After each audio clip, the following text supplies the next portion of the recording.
One of the most extravagant rulers in Ottoman history, Ibrahim I is legendary for all the wrong reasons. His 8-year reign was defined by cruelty and decadence, and his legacy is at once unique, intriguing, and downright strange. Oh, and he spent the first part of his life living in a cage. Today, we're talking about Ibrahim I, the Mad Sultan of the Ottoman Empire. But before we get started, don't forget to subscribe to the Weird History channel. And don't forget to leave a comment and let us know which other mad rulers you would like to hear about next. Okay, time for a tale of royal excess that would make Caligula blush.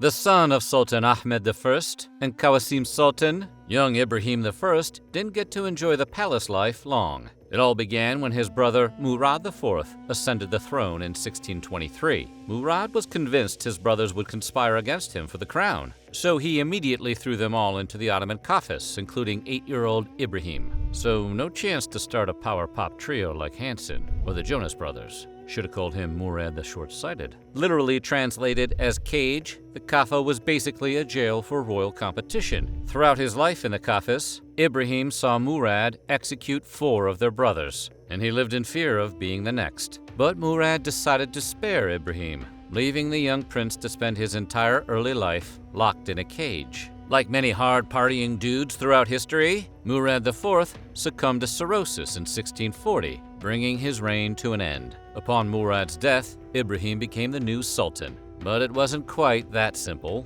Ibrahim lived with the specter of death influencing his every move, believing his life was almost always in danger. Who can blame him? Murad whacked 4 of his siblings and locked him in a cage when he was 8, and not as a prank like most older brothers. Furthermore, Murad suspected Ibrahim was unstable after spending years in isolation. On his deathbed, the Sultan ordered Ibrahim's execution. But he didn't count on his mother, Qasim Sultan, stepping in and preventing his final orders from being carried out. Even then, Ibrahim approached the throne with some skepticism. Part of him still believed Murad might be testing him, or that Murad was luring him into a trap. He demanded to see his brother's remains to confirm he was dead. It's the palace intrigue equivalent of pics or it didn't happen. Eventually, the Grand Vizier and his mother convinced Ibrahim that his older brother was compost. And if you think the relief of Murad's death was enough to quiet Ibrahim's paranoid mind, you've clearly never seen this show before.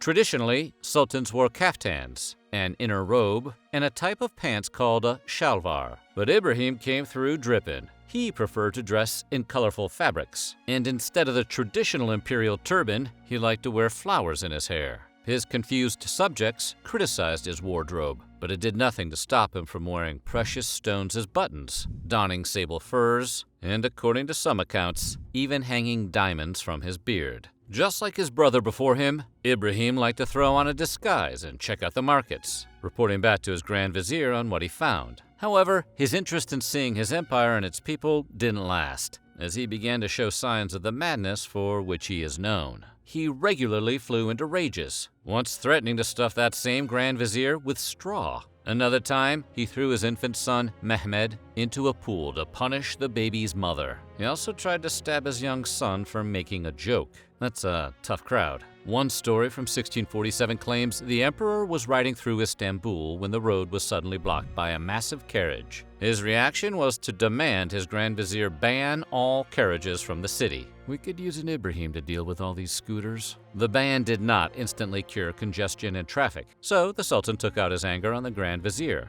After screaming at him for doing a poor job, he dismissed the Grand Vizier on the spot, then offed him shortly thereafter. That's a harsh exit interview. The story is likely an oversimplification of the true political reality of the time, but the chain of events is accurate. Ibrahim did whack his Grand Vizier, and he replaced him with a yes man that would eventually help bring about his downfall. In fact, he gave important jobs to his unqualified buddies kind of a lot.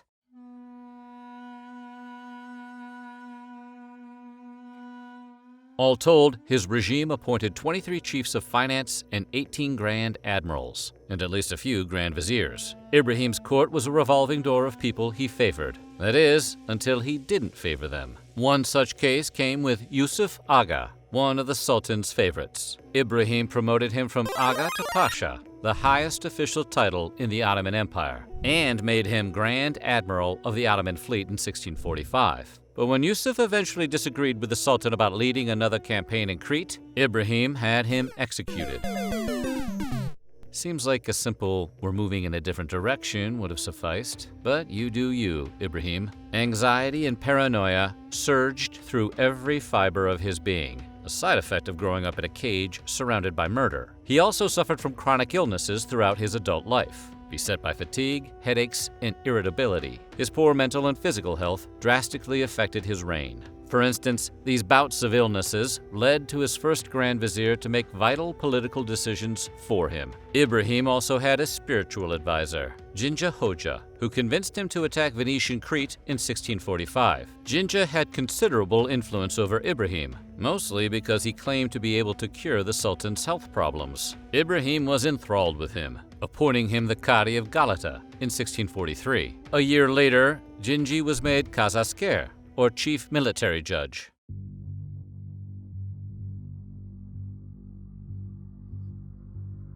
Ibrahim wasn't concerning himself much with matters of state. Instead, he preferred spending all his time with his harem. He would spend days at a time with his concubines, lavishing them with expensive clothes, fine silks, and wealth. Some of the women of the harem had great power and influence over the Sultan. 8 of them gained the title of royal consort, along with the wealth and land that came with it. Never missing an opportunity to make more enemies, Ibrahim took that land from his sisters, further dividing his family. But he wasn't always satisfied with the women he had. On one occasion, he kidnapped the daughter of a prominent religious leader, the Grand Mufti, and held her in his harem for several days, because being Sultan means you could treat people like Pokemon. On another occasion, Ibrahim had his artisans make a golden cast of the backside of a cow he noticed. While that's not an entirely unbelievable thing for an eccentric rich guy to do, it gets even weirder. According to historian Dmitri Cantemir, Ibrahim liked the cow's shape.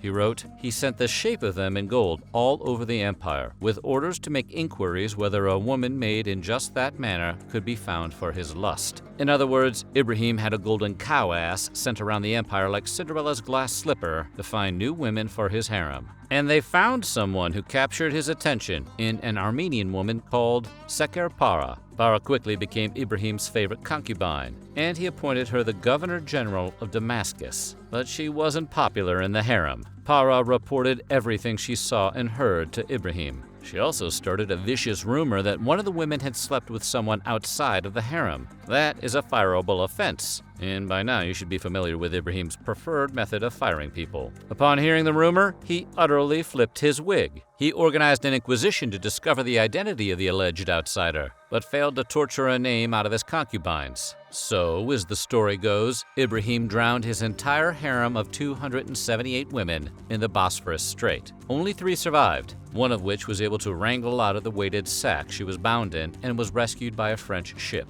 Turhan Hadice, the mother of Ibrahim's son Mehmed, also escaped this cruel fate, and one woman was spared completely, Ibrahim's favorite snitch, Sechir.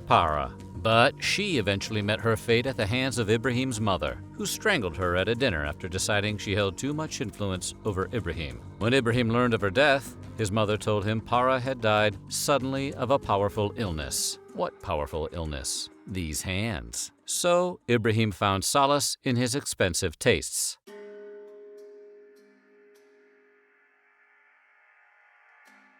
Ibrahim's decadent reputation is fairly well known, but his expensive taste contributed to the downfall of the Ottoman Empire's economy. For instance, he liked to mix a small amount of amber in with his coffee. We prefer cream and sugar, but hey, whatever foams your cappuccino. He was also a big fan of perfumes, especially ambergris, often dousing himself in magnificent fragrances. But it was Ibrahim's love of sable furs that really broke the bank. Buying mass quantities of luxury items like furs, velvets, perfume, and amber made them even more scarce, which drove up their cost considerably. He drove up the price of sable 10 times because he wanted to surround himself with it. He had sable fur carpets installed in his harem, and he even shaved his cats, replacing their fur with sable capes. Cats with capes. The man was far ahead of his YouTube time. Ibrahim eventually started taxing his ministers and governors in order to pay for everything. With his habits spiraling out of control, some of Istanbul's political community began to turn on Ibrahim. But the end came from a place much closer to him than expected.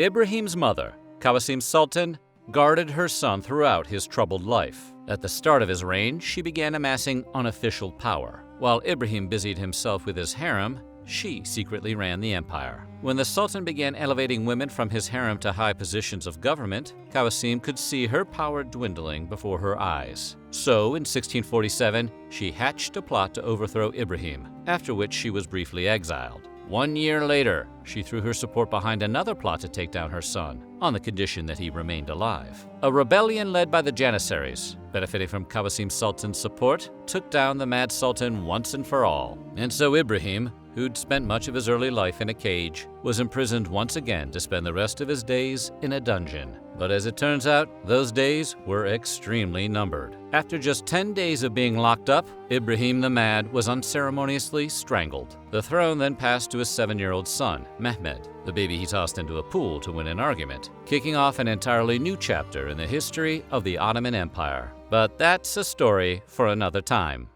So what did you think about the rule of Sultan Ibrahim I? Let us know in the comments below. And while you're at it, check out some of these other videos from our weird history.